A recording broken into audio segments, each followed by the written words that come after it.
En Ukraine, la guerre se rappelle chaque jour aux populations avec les funérailles des soldats. La vie a repris dans la capitale Kiev. Mais derrière ce vernis de normalité, impossible d'oublier les combats pour la population. La guerre se rappelle presque chaque jour à la cathédrale Saint-Michel, à Kiev. C'est là que sont organisées les funérailles des soldats tués dans les affrontements. Des soldats portent le cercueil de leur camarade Anton Zaïe, un lieutenant supérieur des forces armées ukrainiennes, lors d'une cérémonie funéraire au monastère Saint-Michel à Kiev, en Ukraine.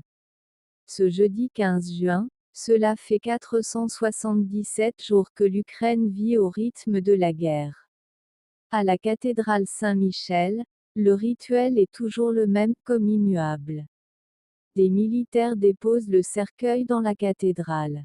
S'ensuivent des prières et des chants, devant la photo du disparu. Hennady est mort dans l'explosion d'une mine près de Bakhmout. Il était originaire du port de Berdiansk, contrôlé par les Russes. Il est mort comme un combattant. Ce qui compte, c'est qu'il est mort comme un combattant, pour sa famille, son pays et la liberté de l'Ukraine, explique Alexander, venu lui rendre hommage. Yulia était sa marraine. Bouquet de fleurs jaunes et bleues aux couleurs de l'Ukraine à la main, elle en veut à la communauté internationale. On veut que tout le monde nous aide. Mais les Nations Unies ne font rien alors que l'Ukraine défend toute l'Europe. Combien de nos soldats doivent encore mourir pour que le monde comprenne enfin? Je dois garder mon sang-froid pour soutenir les familles. Cette colère et cette tristesse, le père Michael, qui célèbre des enterrements ici, doit y répondre plusieurs fois par semaine chez les familles des soldats tués au front, mais sans se décourager. Je ne veux pas tomber dans ce piège. C'est très facile de baisser les bras et de perdre espoir. Mais en tant que prêtre, je dois garder mon sang-froid pour soutenir les familles, assure-t-il. Les pertes parmi les soldats ukrainiens est une question sensible. Après plus de 15 mois de combat, le vrai bilan de la guerre en Ukraine est encore inconnu. Hennady est mort dans l'explosion d'une mine près de Marpout. Il était originaire du port de Berdiansk, contrôlé par les Russes.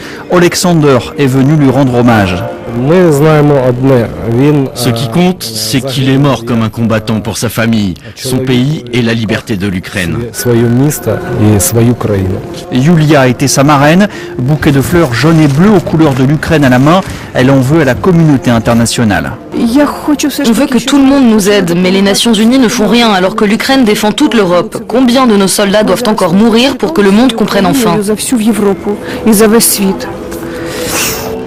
Cette colère, cette tristesse, le père Miraël, qui célèbre des enterrements ici, doit y répondre plusieurs fois par semaine, mais sans se décourager, assure-t-il.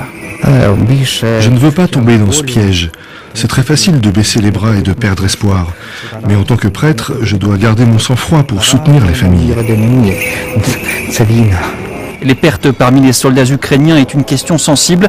Après plus de 15 mois de combat, on ignore le vrai bilan de la guerre en Ukraine.